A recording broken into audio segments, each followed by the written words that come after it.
Hi there, welcome to my office. My name is Simon from 3dtotal Publishing.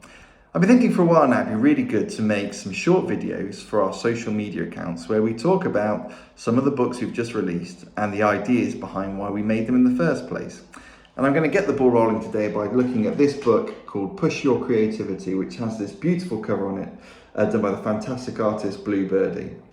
Now, when we started the process of making this book almost 2 years ago, the idea was to make a book that would help artists take their artwork to another level.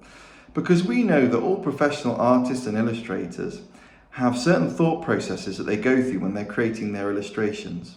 And these thought processes might not even enter the mind of many hobbyists or other artists.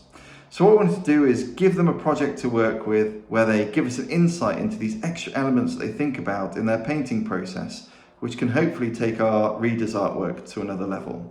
And we did this by giving them all a fairy tale, so you might be able to tell that's Little Red Riding Hood there.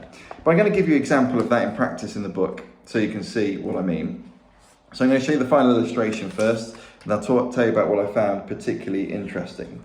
So hopefully you can see this okay. It's an amazing painting by Leroy Steinman, and it is based on Goldilocks and the Three Bears. So there's Goldilocks, you can see poor baby bear there, and mummy and daddy bear, looking quite horrified by what was going on. It's an incredible illustration.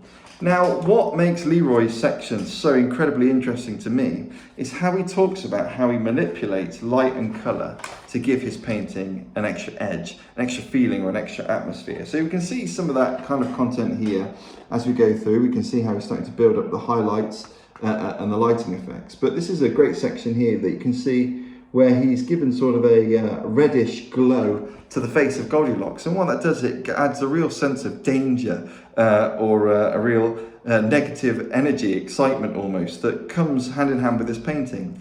And that's what's amazing about his tutorial. He gets us thinking about things like that, which we might not organically think about. And that is how I describe this book. It's a great selection of amazing artists getting you thinking about things you might not organically think about when creating a painting. And in doing so, they are helping you take your art to another level. So I love this book and I hope you really like it too, and maybe you can check it out in the 3dtotal store. Thanks very much.